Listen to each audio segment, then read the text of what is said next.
Yun, eto na. Maraming nag-request nito mga isa. Eto na, bike check ng Ferrino Monstro gravel natin. Simulan na tayo. Base bike is the Ferrino Monstro Gravel. Ito yung mga first batch ng Monstro na lumabas noon nung unang release pa siya. So, nakuha ko siya for 25,000 sa Striga. So, yun yung stock na bike lang yun ha. Simula tayo dito sa cockpit area, simula tayo dyan.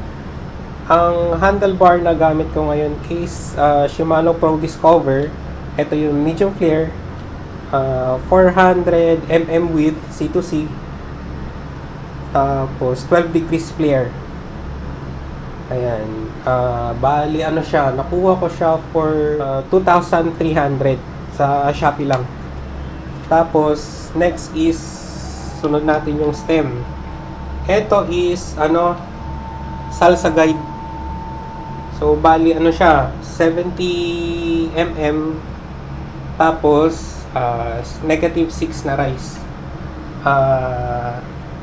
Yung presyo, wala. Kasi, hindi naman sa akin yan. Sa tropa natin yan. Bali, hiniram ko lang yan.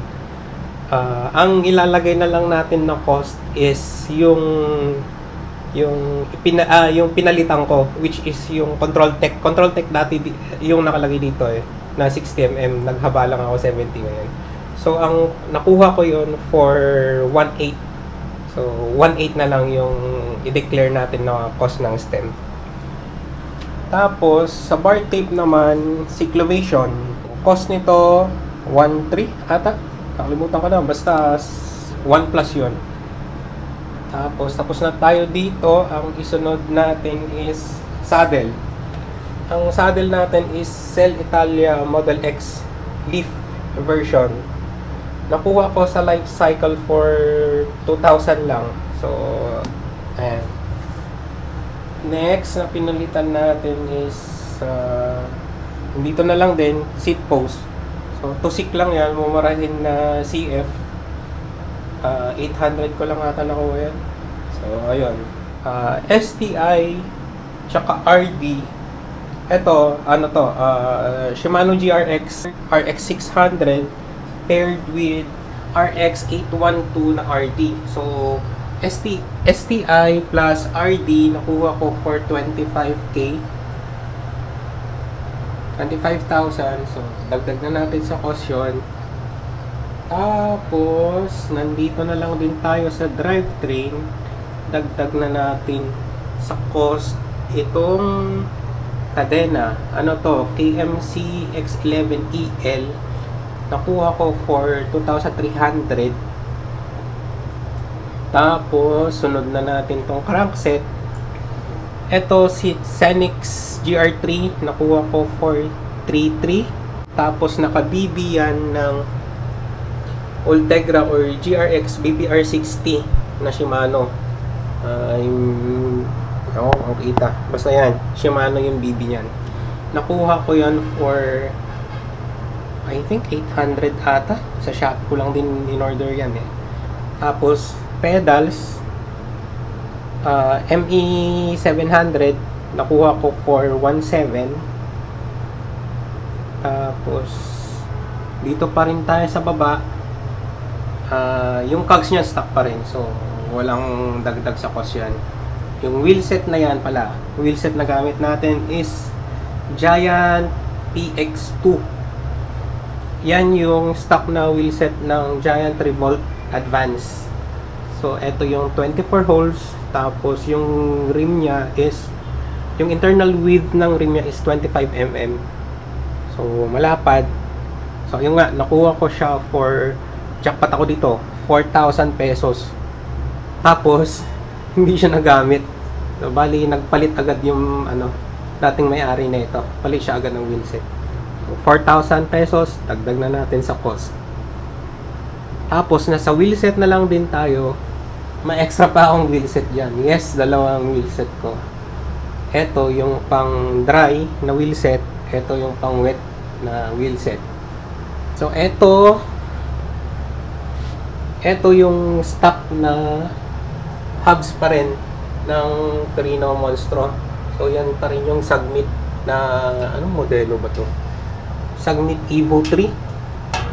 28 holes naman yan. Tapos ang spokes na ginamit ko dito is sa harap ay ano ba to? Sa likod ang ginamit na spokes dito is Dative Swiss. Tapos sa harap pillar naman. So ang kwento dito bakit magkaiba? Dati nakaset ako na pillar pero nabalian ako ng spokes dito sa likod. So ayan, pinalitan ko ng Dative Swiss na buong sa likod. So ang ilalagay na lang natin na cost, yung cost na lang ng pillar, bale ano na lang 2.5 yung set na spokes kasama na nipple doon, brass nipple na yan.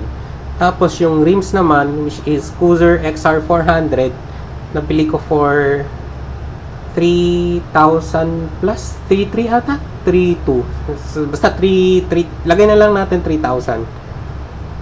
Tapos yun 3,000, tapos naka rim tape na rin yan. Actually mahal yung rim tape nito pero wag na natin dagdag sa cost yun. Next natin, gulong ko is Vittoria Terreno Dry, obviously. Vittoria Terreno Dry. Ang cost niyan is 2,500 isa, so 5,000. Dagdag natin. Tapos, ang valve na gamit ko is Mariposa. 1,000 yan, Paris na. Ayan, yung tubeless valve, 1,000. So, dagdag pa rin natin sa cost. Tape, wag na. Sealant, wag na. Ano pa ba? Rotor, iba na rin pala yan. Yung rotor na gamit ko, Shimano. So, mumurahin lang yan eh. 500 each ata yan. Tama, 500 each yan. So, dagdag natin sa cost, 1,000.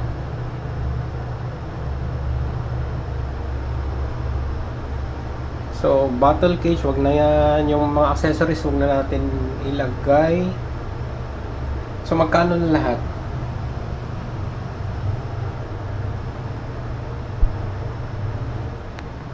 Ayun, 80,000. So, sa 80,000 na yon, anong pwede na nating bilhin? Siguro yung Giant Revolt Zero. Pwede na yon, nasa price range na yon. Tapos Giant Revolt 1, ano pa ba pwede nating bilhin? Cannondale Topstone. Sa mga ganung presyohan na yon eh, ano pa ba? Bigay pa kayo. GT Crate, yung aluminum, di ba pasok na yun sa 80 million? Ano pa ba? Kona Rove. Tama ba ako? Kona Rove, nasa ganung presyohan na din. Kona Rove. Ayan. So, nagsisisi pa ako ba't hindi ako bumili na lang ng mga high well-known brands na ganon. Hindi na lang ako bumili ng ganon. Sana inipon ko na lang. Ba't ka nagtitis dyan? Syempre, hindi ko naman isang bagsakan na ginastosan to. It took me 3 years para maging ganyan yan. Para mabuo ko yung setup na yan. So, yung 3 years na yon, 3 years worth of experience, skill, stamina, yung endurance ko. Yes, I could have waited.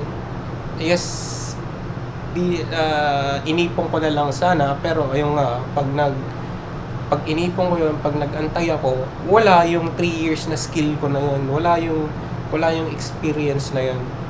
So eto nag-grow up ako kasama tong bike na to. Nag-improve kami for 3 years. Ako, along with it, nag-improve kami. So, ayan, sulit. Kaya sulit yung gastos.